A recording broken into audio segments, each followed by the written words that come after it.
Hi, I'm Beckett, and whenever I want to look at some good kaiso, some good soca, some good down home stuff, I look at CultureShare. I remember that first album, Carnival History, Miss Vida, Rock Calypso, Rock Miss Moss Calypso, Duck. Miss Moss Duck. Yeah, This was vintage Beckett. right.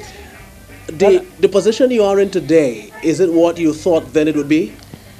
I thought you were in further gone because actually sometimes we have to back up to catch the buying market. Because actually sometimes I think the better albums never sold big. Even tonight, one of the guys on the Imagination Brass say, well, what happened to the innovative stuff? You know, the musicians appreciate that. But the people who buy the music, the people in the parties, you have to back up sometimes to meet them. But the first, to answer your question exactly, the first album was done, that was the reason for the title, to prove to people that I could sing the raw stuff before I begin to do innovative things. Because I experimented while I was a soldier in the army on the beaches of Hawaii, singing to people and trying to understand why they would know more about Harry Belafonte than Sparrow and Kitchener, who are the better people, better artists, better performer, the geniuses of the music. And so I decided to branch out and do different things. And right after the Rock Calypso album, I met Frankie McIntosh. Even before that album, I actually met him before, and I thought this would have been the guy, you know, to share my ideas, and he's ahead of me. So it's like, to answer the question, yes. Now, I have seen you done at your shows, what I've seen other Calypsonians do. I have seen you at your shows going out to the front where the people are coming in at the entrance, having your table with your display of your jerseys, your Beckett jerseys on sale. And I'm saying this is Beckett the Caisonian, Beckett the businessman. Right, I try that, pay the rent. sometimes after the show you gotta go hunt for the producer. Although that don't happen to me too many times. But you know, whenever a lot of times you go on a show and the only guarantee income is those T-shirts and the cassettes, the live sales, you know. So I enjoy doing it, and it's a good way to market myself. I would really like to have someone do it for me, but there's not too many people who like to come out there and be doing, especially people from our area, from the St. Vincent area, you know, with something we discuss a lot of time. You don't find a lot of people willing to go out there and really stretch yourself out on the limb for the artists. And you'll find the Antiguans doing that for the Antiguan, and the Grenadians do that for Grenada. But so Beckett have to do it for himself, and I like to do it. I pay the rent. I've heard you been described as the biggest ambassador St. Vincent has ever produced. People spoke of Mike Finley, to name a few, but you seem to be projecting St. Vincent on the map more than a lot of people. Some people have been telling me. Is it something you think about and try to promote as you go along? Well, I always tell St. Vincent any place I go, because I love St. Vincent. It's my home, and I love what's happening there. I love the talent, and I know we have a lot of talent. And the thing about, you know, the biggest, I'm not sure, because I sure if you're going to Australia, you'll find people who know Mike Finley, and probably just a few who met me in Hawaii might have heard about Beckett. You'll hear a few about Beckett because I do a lot of mail outs into that region. But so it depends on the market. I'm sure in England and the cricketing world, Finley's a household name as compared to mine. But we living in New York, we may think of it that way. But Mike Finley is undoubtedly, I think has been the biggest of our, and he's my idol. So I'm happy to take second place too many times. Have you been satisfied with the development of the music from St. Vincent?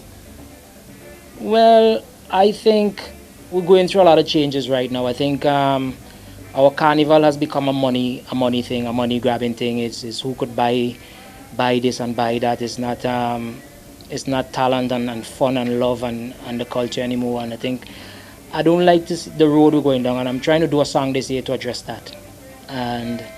But we have a lot of talent. I think of all the countries in the Caribbean, we have the least respect for our own people. Not only in calypso, but in cricket, in just about everything. Vincent, soccer, all our great heroes, 99% of the great heroes out of St. Vincent don't live in St. Vincent, and that's something to think about, you know. All the great soccer players, all the legendary soccer players, the great cricketers, the top calypsonians, you know, something is wrong. But you are a Vincentian, and if my memory serves me right, you're not eligible to compete in competition back home? Yeah, I'm a Vincentian, yes. I am. There was a lot of changes I went through, a lot of changes with road marches. 1 year you couldn't win if you're not living home, and another year you have to win. You could only win if you're home 3 months before Carnival, at least 3 months. You know, so I've had monstrous songs that didn't sound like horn for them. One of the biggest songs I've ever had, one of the biggest road songs was not the road march in St. Vincent. Vincy Mars was not a road march. A lot of people wouldn't believe that, but I stuck with it because I I don't really believe in competition per se. I like the fun of it, and the good thing about the road march, you get a take off out of St. Vincent, because you get instant play on the turntables around the world because everybody want to play the road march first. But for competition, I don't believe in it. I took part once, I won, but I'm eligible to answer the question. Yeah. There has been no rule except for the incidents of the petty things with road marches, you know. So, but I am eligible. I'm a Vincentian. Right. All the way through. But the things you heard about really is the laws that you hear about sometimes. They came up with a law. Cocoa, I had a road. As a matter of fact, they say Cocoa is a road march, but Cocoa was not named a road march officially. That because that year you didn't have anything at all to play but Cocoa. So although the rule was against me, when you read like the history of St. Vincent Carnival now, they would have Cocoa listed as a road march, but I never received a prize, no recognition from the CDC for Cocoa. But if you read the history of Carnival now, you'll have Cocoa listed as a road march for, I think it was 80 or 81. So those are some of the bitter things about the laws and stuff. Mm-hmm. What it is about a good composition that excites you, when your pen has struck that last letter and you say, this is good. Whenever I make a good song, I laugh. I smile. Oh, yeah? Yes, I smile.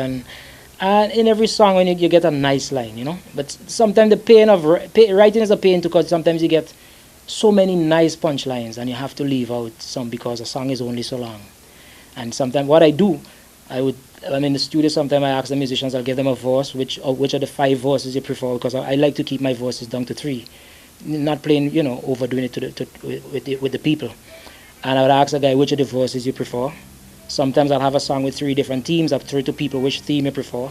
And then within a verse itself, if they say, well, okay, I like these 3 verses, I'll come and say, which of these lyrics you prefer in this verse. So I go to people.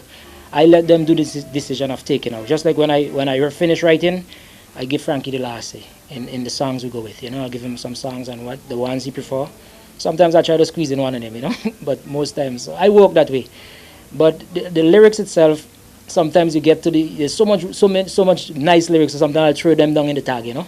That's how I like doing the tags. But writing is real. That's a nice question. You don't get that one too many times, and I really like that. It's a great feeling when you get some nice lyrics. And sadly is one of the things that we being ignored now in Calypso. A lot of people think because the arrangers, we have a lot of innovative arrangers. We have the Frankie McIntosh, the Leston Paul, and Kenny Phillips, and people doing nice things. So a lot of the composers now thinking all you need is the music, and I think that has been overdone. You have to have lyrics. A song is a story. I have to be a story. That's the way I write. A beginning, a middle, and an end. And I think we have to get back to that, because I think our music is in a sad state right now. That people think you just get a good arranger and you throw any lyrics out there. And if you notice, every year maybe out of 50 songs are in that vein, one makes slight through the door. But you know, I think it's the time for us to buckle up now, get back to lyrics. And what is the road like down for Beckett? I mean, I know you wouldn't give this up.